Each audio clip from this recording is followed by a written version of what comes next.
Welcome to Impact OC, the only program showcasing the people and organizations shaping Orange County.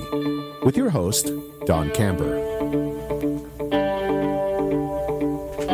Hello, live from the OC Talk Radio studios at UCI's Beal Applied Innovation Center.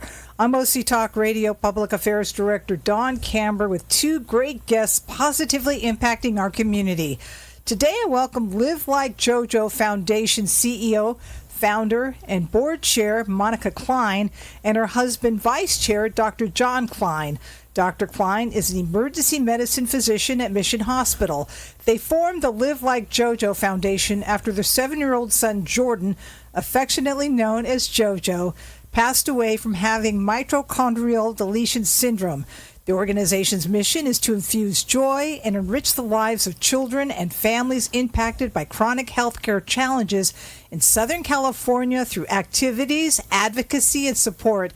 Thank you, Monica and Dr. Cline, for being on Impact OC. Hi, Don. Thank you so much for having us. We are so honored to be here. Our son, JoJo, made a huge impact on our family, on his brothers. We're blessed with 4 boys, Justin, Jackson, JoJo, and Jeremiah.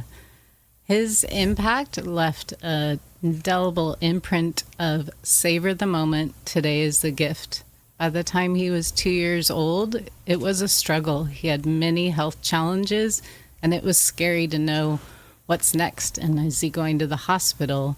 But somehow Jordan convinced us that he was going to make today great, and we were not to worry about tomorrow. And that really started a way of doing this journey with him, that his brothers and friends and family live this mission of today is the gift, and let us all savor the moment.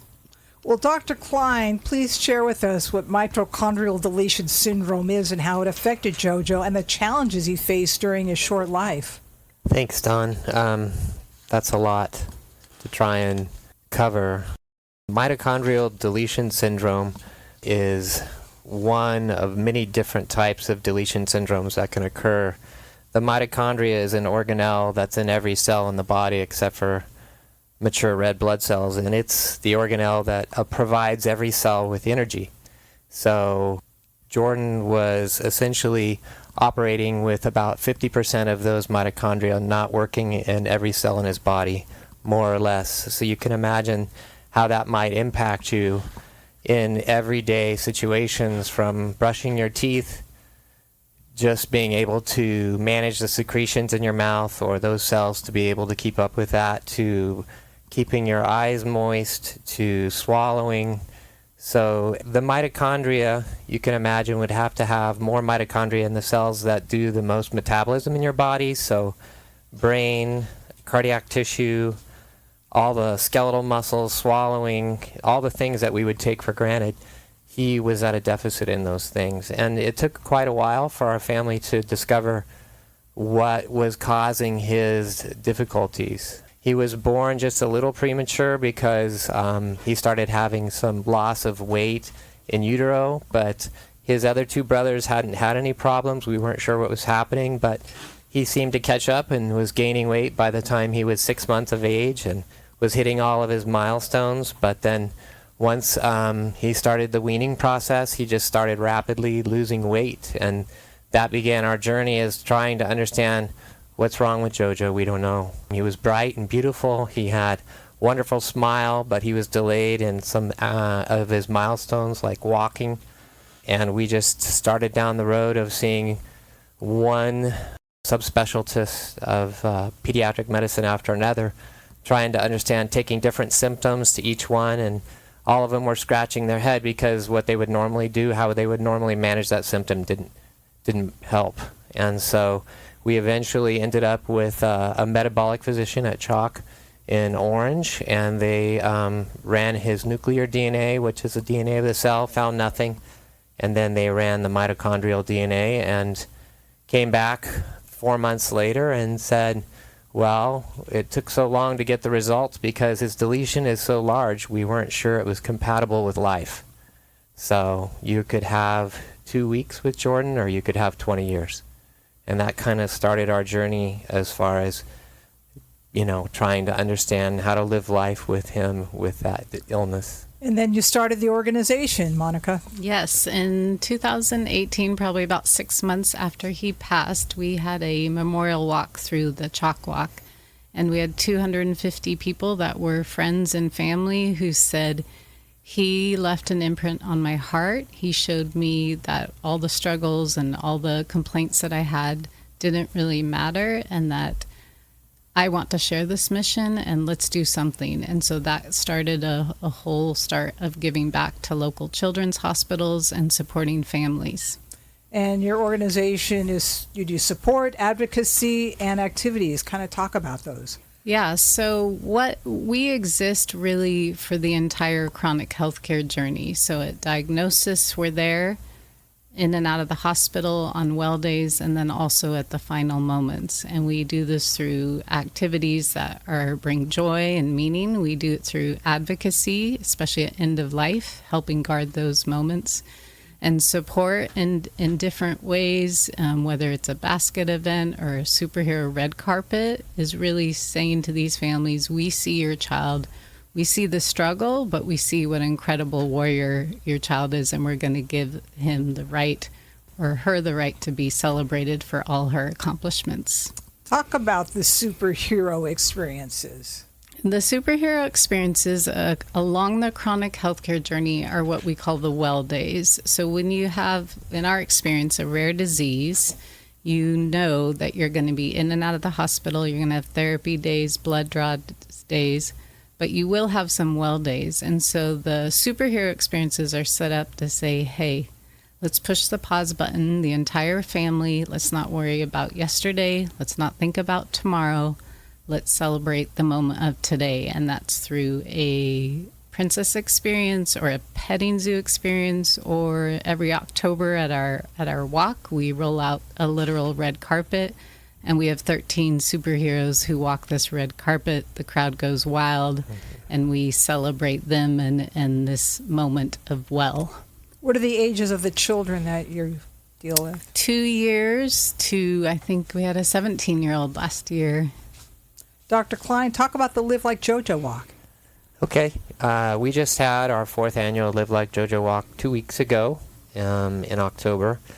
And we were blessed with 13 superheroes, and there was not a dry eye, I could say, that I could see around me, including my own, during the red carpet walk, because these kids are there. They have special needs. They have families that are just typically on their day-to-day basis overwhelmed with feeding tubes and respiratory. A lot of them are on ventilators continuously. They have walkers. Some of them are in wheelchairs, but each of them brings that special type of disability to the carpet, and we just celebrate them in that walk. And I just the expressions on the parents' faces. We just had a little girl that was about 2 months old that did the walk with braces on her feet, and it was probably 30 feet. It took her about 5 minutes to do it with her parents' help, and in speaking with them afterward, they kept saying we wanted to pick her up, but she just did not want to stop walking. And just how many people came up to me afterward and just said the courage that they saw there was like nothing they'd ever seen before. What kind of ailments do they suffer from? I believe she did. We had 2 children there this year that have mitochondrial disease, cerebral palsy, Down syndrome, other genetic deletion syndrome, so multiple different illnesses. And we don't know what causes it? Oh, well, all of them, many of them have, specific reasons for their illness. It might have been something that happened during the birthing process that caused an injury to their brain or spinal cord. It could be a genetic predisposition where they were born that way genetically. But, the best thing about the walk is it doesn't really matter, because they're there, and whatever has brought them there and their family there, we just get a chance to celebrate who they are and who their family is.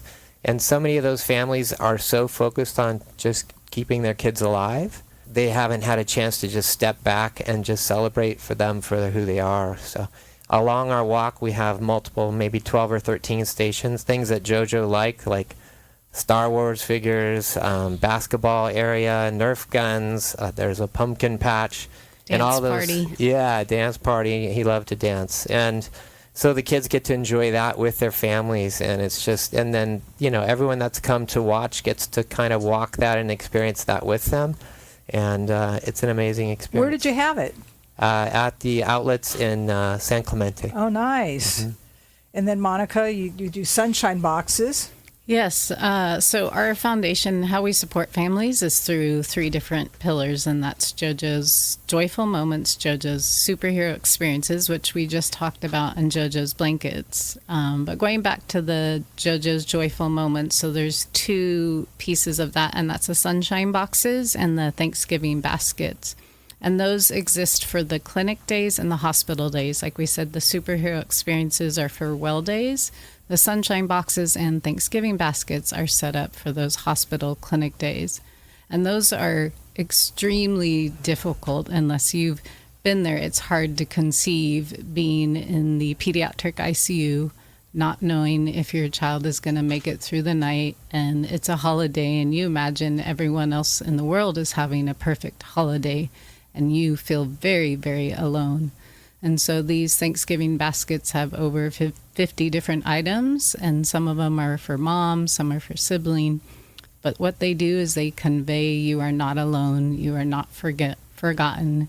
We are here, and we are with you through this difficult night. What are some of the items that are in the... In the Thanksgiving baskets, there's a shawl, there's cake, there's chocolate, there's Altoids, there's a makeup remover, hand lotion, cinnamon sticks because hospitals do not smell good. So we have cinnamon sticks in there.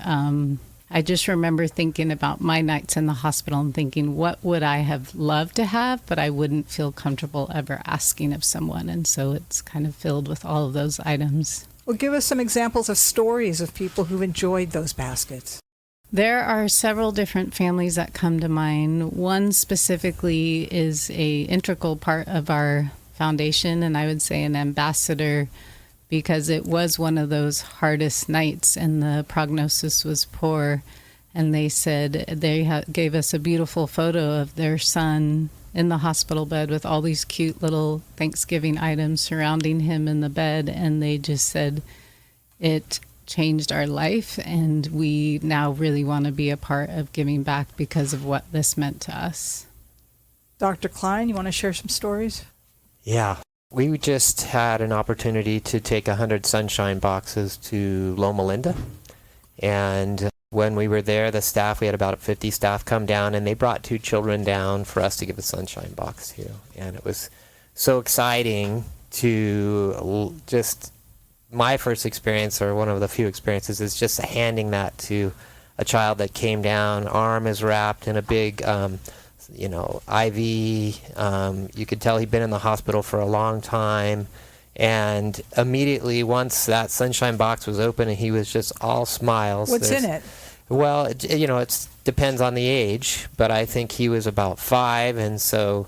there's crayons and things to draw on, but, there's cars and superheroes and just different toys and things. And there's probably inside, and each box is decorated differently. Somebody does the artwork on the top, and so each box is very unique. And it just seems so many times that, for whatever reason, that box is meant for that person, and they're just like, how did you know I loved Batman? And it just so many different pictures that we get from people that send stuff online, and mothers that are just so grateful that said, we've been here 10 days and he doesn't want to eat, and it was the hardest day, and the nurse brought him a special box today, and he's been all smiles, so special. One of the incredible things about the sunshine boxes is when a nurse or a child life specialist hands them out, they say there's only one box like this in the entire universe, which is true because everyone is hand painted and hand decorated with their whatever scene kind of was inspiring to that child or adult who created the box. And they say, and there's only one of you in this world. And so this box was meant for you in this moment. And that the impact that has on that child and the family standing there is incredible. So who creates the boxes?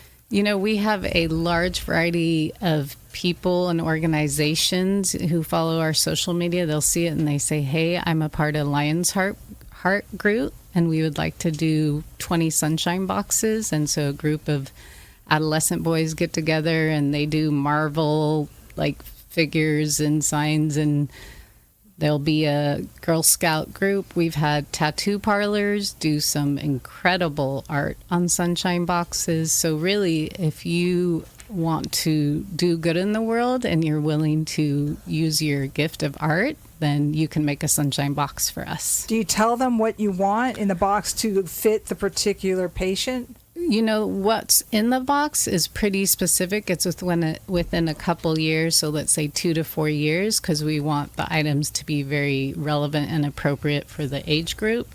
So what's inside the box is more specific and designated, but the art on the outside box is really, you imagine that you're in the hospital, what would bring you joy? And that's what happens on the box. And so it makes it really inspired because I feel like it really comes from deep within that person's heart.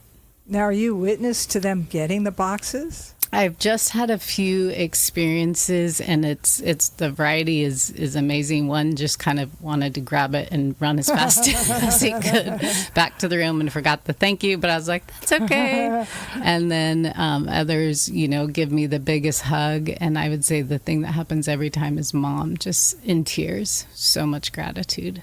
Did JoJo realize he was sick and he might not make it? That's a good question. He definitely knew. I mean, he and his 3 brothers were different, right? He couldn't keep up as much as he would have liked to. But, you know, JoJo, as much as when you read his chart, we would come in and see a doctor, and then he would come in the room and they would say, this is Jordan. Because the way he read, they thought somebody was going to carry him in and he couldn't walk and he couldn't speak.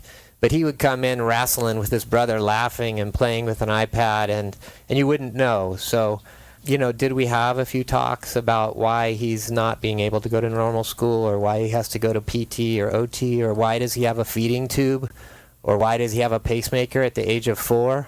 You know, those are conversations you have to have. But other than that, he just loved people and he loved life, and he was wanting to go all the time.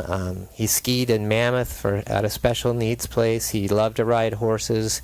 He had we had a trampoline in the backyard, and he just was full of life. So, you know, did he understand what a mitochondrial deletion syndrome was? No. Did he know you had to see like multiple doctors and have terrible blood draws, and he had to do things that no one else around him had to do? He understood that, but I don't know that he really understood the gravity of, you know, his disease being progressive, and that, you know, he would only live 7 years. Have you met other kids who lived like that now that you've started that organization?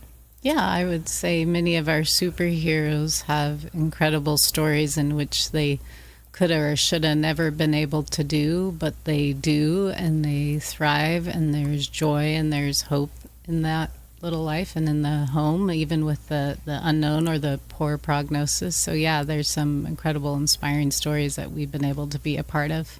And what have you learned from this whole experience? Moments count.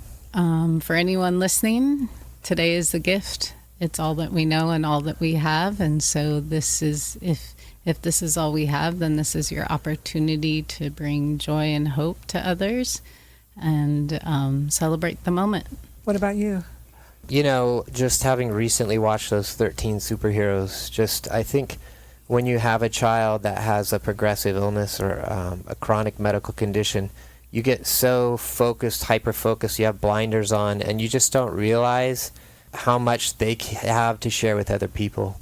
And that was the neatest thing, is how many people came up and just said, I was truly inspired. We had cheerleaders all along the red carpet, and I don't know how many of those got up with a dry eye.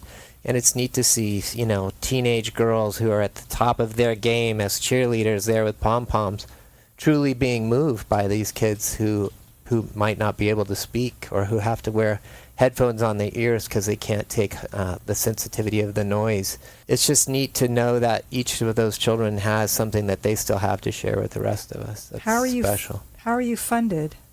We are funded largely by individual donors donation, that are just moved by our what we're doing and how we're there for families. I haven't got to say too much about the end of life, but I think that's probably the most profound and impactful piece of who we are and what we do. Our experience was not favorable, and so we've been able to come back and communicate, hey, if you do a few things, you can protect and guard the moment. And the last touch point that a parent has with their child is their forever memory. And so it's really crucial that we who had our experience and can come back and share that, and even we as a society do what we can to protect moments for families who will have to say goodbye to their child one day. Share more. Okay, so it's called the JoJo Blanket Program, and we're currently in 8 hospitals. We have what's called the JoJo Blanket, and it's an end-of-life blanket. But more than that, what it is a tangible symbol that's given from nurse to a family to say there's a family that's been right here before, and they got up the next day, so don't give up. And so there's that tangible element, but there's also an education piece, because in our experience, the nurse was probably understaffed, distracted, had a lot going on her plate, did not have the maybe education and awareness of how important this moment was. And so having the presence of mind, and when I come in and I make an imprint, it's here forever for this family.